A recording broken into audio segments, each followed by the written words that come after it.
A lighthouse is a tower, building, or other type of structure designed to emit light from a system of lamps and lenses and used as a navigational aid for maritime pilots at sea or on inland waterways. Lighthouses mark dangerous coastlines, hazardous shoals, reefs, safe entries to harbors, and can also assist in aerial navigation. Once widely used, the number of operational lighthouses has declined due to the expensive maintenance and use of electronic navigational systems. History. Ancient lighthouses. Before the development of clearly defined ports, mariners were guided by fires built on hilltops. Since raising the fire would improve the visibility, placing the fire on a platform became a practice that led to the development of the lighthouse. In antiquity, the lighthouse functioned more as an entrance marker to ports than as a warning signal for reefs and promontories. Unlike many modern lighthouses,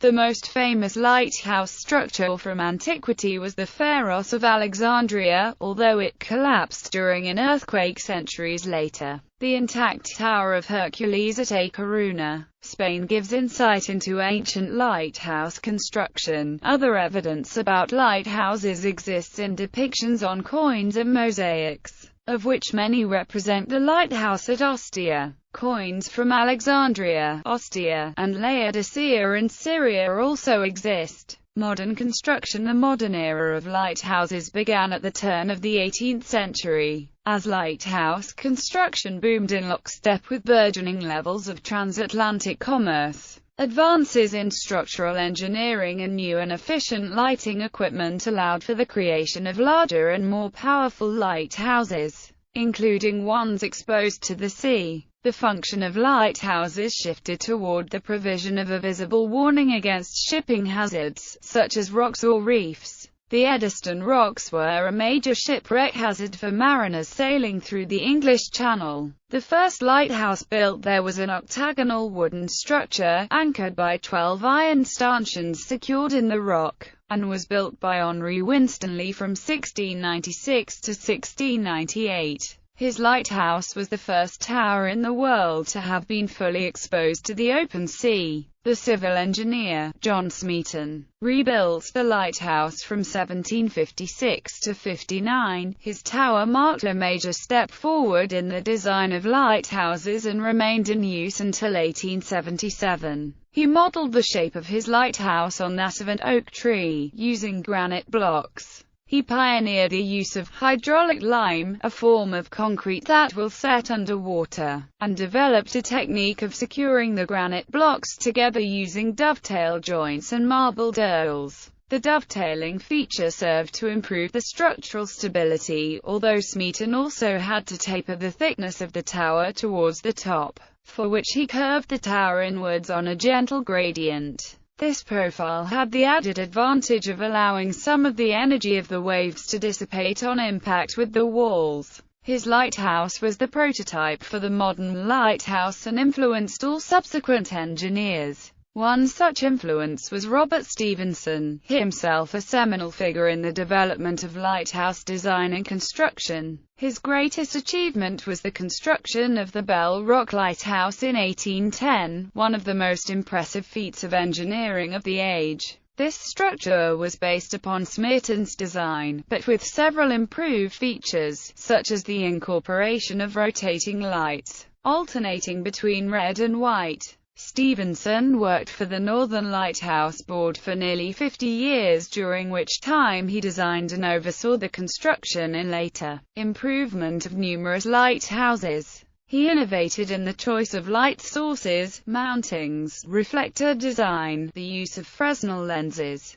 and in rotation and shuttering systems, providing lighthouses with individual signatures allowing them to be identified by seafarers. He also invented the movable jib and the balance crane as a necessary part for lighthouse construction. Alexander Mitchell designed the first screw-pile lighthouse. His lighthouse was built on piles that were screwed into the sandy or muddy seabed. Construction of his design began in 1838 at the mouth of the Thames and was known as the Maplin Sands Lighthouse, and first lit in 1841. Although its construction began later, the wire light in Fleetwood, Lancashire, was the first to be lit. Lighting improvements. The source of illumination had generally been wood pyres or burning coal. The Argand lamp, invented in 1782 by the Swiss scientist Émile Argand, revolutionized lighthouse illumination with its steady smokeless flame. Early models used ground glass which was sometimes tinted around the wick. Later models used a mantle of thorium dioxide suspended over the flame, creating a bright, steady light. The Argand lamp used whale oil, colza, olive oil or other vegetable oil as fuel, which was supplied by a gravity feed from a reservoir mounted above the burner. The lamp was first produced by Matthew Boulton, in partnership with Argand, in 1784 and became the standard for lighthouses for over a century. South Foreland Lighthouse was the first tower to successfully use an electric light in 1875. The lighthouse's carbon arc lamps were powered by a steam-driven magneto. John Richardson Wigham was the first to develop a system for gas illumination of lighthouses. His improved gas crocus burner at the Bailey Lighthouse near Dublin was 13 times more powerful than the most brilliant light then known. The vaporized oil burner was invented in 1901 by Arthur Kitson, and improved by David Hood at Trinity House. The fuel was vaporized at high pressure and burned to heat the mantle, giving an output of over 6 times the luminosity of traditional oil lights. The use of gas as illuminant became widely available with the invention of the Dalen light by Swedish engineer Gustaf Dalen. He used a gamassan, a substrate, to absorb the gas, allowing safe storage and hence commercial exploitation. Dalen also invented the sun valve, which automatically regulated the light and turned it off during the daytime. The technology was the predominant form of light source in lighthouses from the 1900s through the 1960s, when electric lighting had become dominant. Optical systems. With the development of the steady illumination of the Argand lamp, the application of optical lenses to increase and focus the light intensity became a practical possibility. William Hutchinson developed the first practical optical system in 1763, known as a catoptric system. This rudimentary system effectively collimated the emitted light into a concentrated beam, thereby greatly increasing the light's visibility. The ability to focus the light led to the first revolving lighthouse beams, where the light would appear to the mariners as a series of intermittent flashes. It also became possible to transmit complex signals using the light flashes. French physicist and engineer Augustin Jean Fresnel developed the multi-part Fresnel lens for use in lighthouses. His design allowed for the construction of lenses of large aperture and short focal length, without the mass and volume of material that would be required by a lens of conventional design. A Fresnel lens can be made much thinner than a comparable conventional lens, in some cases taking the form of a flat sheet. A Fresnel lens can also capture more oblique light from a light source, thus allowing the light from a lighthouse equipped with one to be visible over greater distances. The first Fresnel lens was used in 1823 in the Cordouan Lighthouse at the mouth of the Gironde estuary. Its light could be seen from more than 20 miles out. Fresnel's invention increased the luminosity of the lighthouse lamp by a factor of 4 and his system is still in common use. Recent, the advent of electrification and automatic lamp changers began to make lighthouse keepers obsolete. For many years, lighthouses still had keepers, partly because lighthouse keepers could serve as a rescue service if necessary. Improvements in maritime navigation and safety such as the global positioning system have led to the phasing out of non-automated lighthouses across the world. In Canada, this trend has been stopped and there are still 50 staffed light stations, with 27 on the west coast alone. Remaining modern lighthouses are more functional and less picturesque. Usually they use solar-charged batteries and have a single stationary flashing light sitting on a steel skeleton tower. Famous lighthouse builders John Smeaton is noteworthy for having designed the third and most famous Edison Lighthouse, but some builders are well known for their work in building multiple lighthouses. The Stevenson family made lighthouse building a three-generation profession in Scotland. Irishman Alexander Mitchell invented and built a number of screw-pile lighthouses despite his blindness. Englishman James Douglas was knighted for his work on lighthouses. United States Army Corps of Engineers Lieutenant George Meade built numerous lighthouses along the Atlantic and Gulf coasts before gaining wider fame as the winning general at the Battle of Gettysburg. Colonel Orlando M. Poe, engineer to General William Tecumseh Sherman in the Siege of Atlanta, designed and built some of the most exotic lighthouses in the most difficult locations on the U.S. Great Lakes. French merchant navy officer Marius Michel Pasha built almost 100 lighthouses along the coasts of the Ottoman Empire in a period of 20 years after the Crimean War. Lighthouse technology.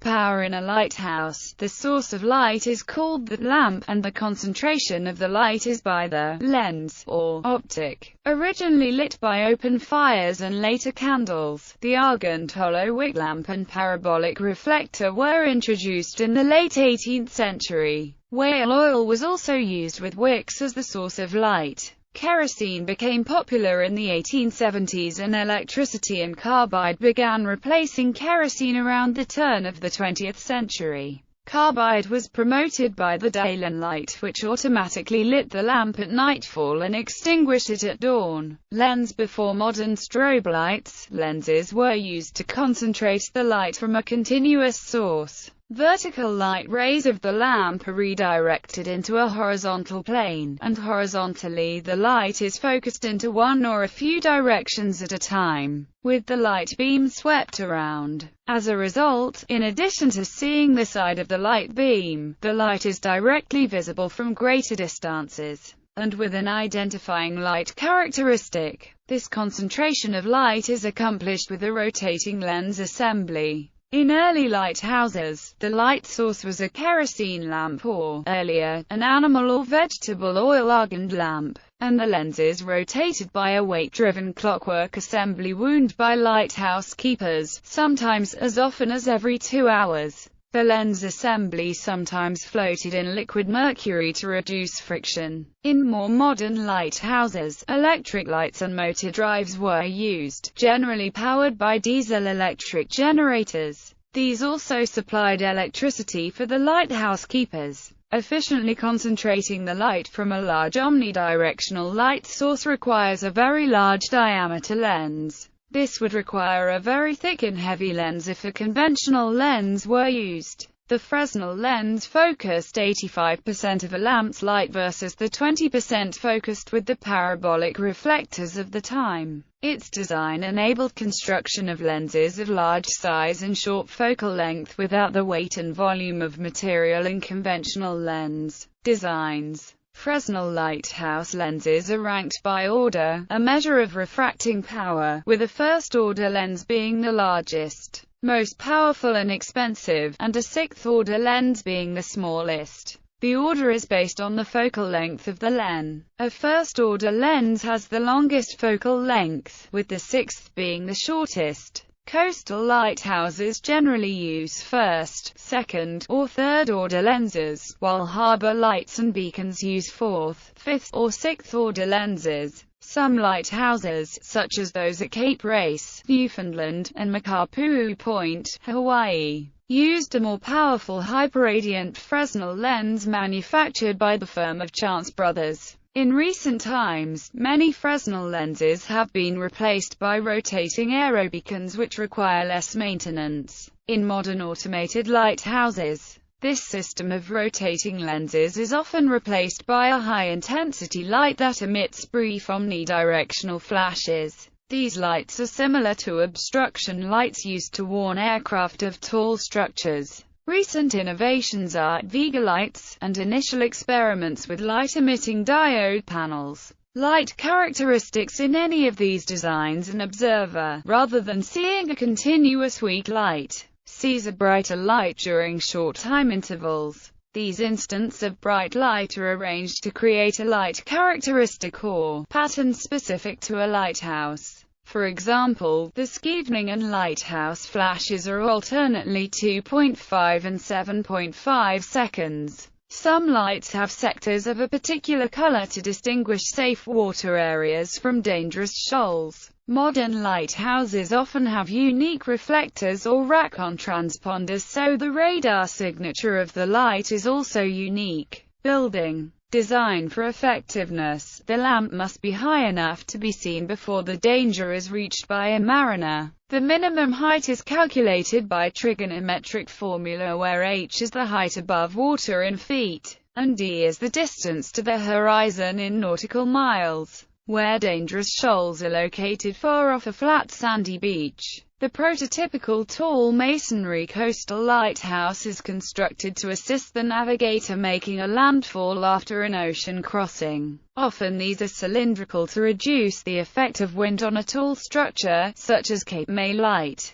Smaller versions of this design are often used as harbour lights to mark the entrance into a harbour, such as New London Harbour Light. Where a tall cliff exists, a smaller structure may be placed on top, such as at Horton Point Light. Sometimes, such a location can be too high, for example along the west coast of the United States, where frequent low clouds can obscure the light. In these cases, lighthouses are placed below clifftop to ensure that they can still be seen at the surface during periods of fog or low clouds, as at Point Reyes Lighthouse. Another victim of fog was the old Point Loma Lighthouse, which was replaced in 1891 with a lower lighthouse, New Point Loma Lighthouse. As technology advanced, prefabricated skeletal iron or steel structures tended to be used for lighthouses constructed in the 20th century. These often have a narrow cylindrical core surrounded by an open latticework bracing, such as Finn's Point Range Light.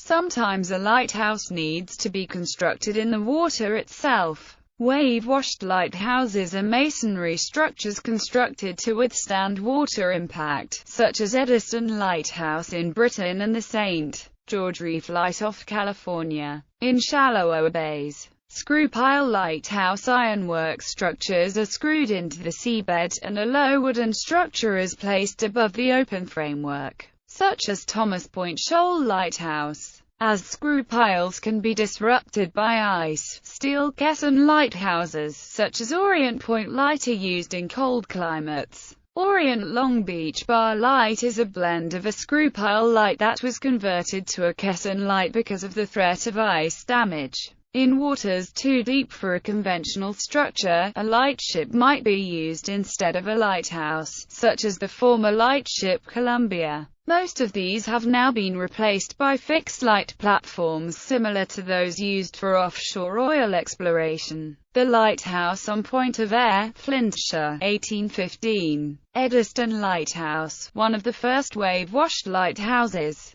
Hyperboloid design. Adzygel Lighthouse by V.G. Shukov, Ukraine, 1910. Kopu Lighthouse has the shape of a square prism, with massive counterfeits. Iron Quadrupod Lighthouse from 1877 in Roonu Island. Components. While lighthouse buildings differ depending on the location and purpose, they tend to have common components. A light station comprises the lighthouse tower and all outbuildings, such as the keeper's living quarters, fuel house, boathouse, and fog signaling building. The lighthouse itself consists of a tower structure supporting the lantern room where the light operates. The lantern room is the glassed-in housing at the top of a lighthouse tower containing the lamp and lens. Its glass storm panes are supported by metal astragal bars running vertically or diagonally. At the top of the lantern room is a storm-proof ventilator designed to remove the smoke of the lamps and the heat that builds in the glass enclosure. A lightning rod and grounding system connected to the metal cupola roof provides a safe conduit for any lightning strikes.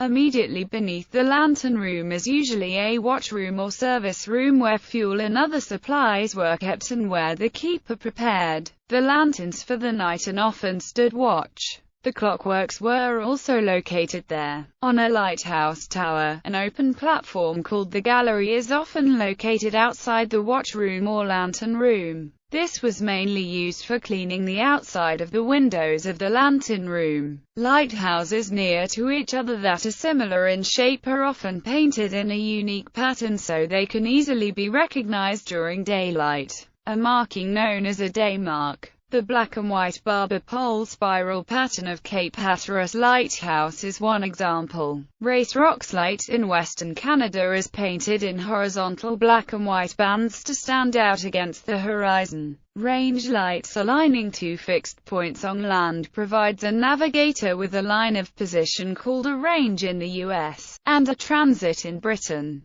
Ranges can be used to precisely align a vessel within a narrow channel such as in a river. With landmarks of a range illuminated with a set of fixed lighthouses, nighttime navigation is possible. Such paired lighthouses are called range lights in the US, and leading lights in the United Kingdom. The closer light is referred to as the beacon or front range. The furthest away is called the rear range. The rear range light is almost always taller than the front. When the vessel is on the correct course, the two lights line up vertically. But where the observer is out of position, the difference in alignment indicates the proper direction of travel to correct the course. Maintenance. In the United States, lighthouses are maintained by the United States Coast Guard. Those in England and Wales are looked after by Trinity House, in Scotland by the Northern Lighthouse Board, and in Ireland by the Commissioners of Irish Lights. In Canada, they are managed by the Canadian Coast Guard. In Australia, lighthouses are conducted by the Australian Maritime Safety Authority. The Soviet Union built a number of automated lighthouses powered by radioisotope thermoelectric generators in remote locations. They operated for long periods without external support with great reliability. However, numerous installations deteriorated, were stolen, or vandalized. Some cannot be found due to poor record keeping.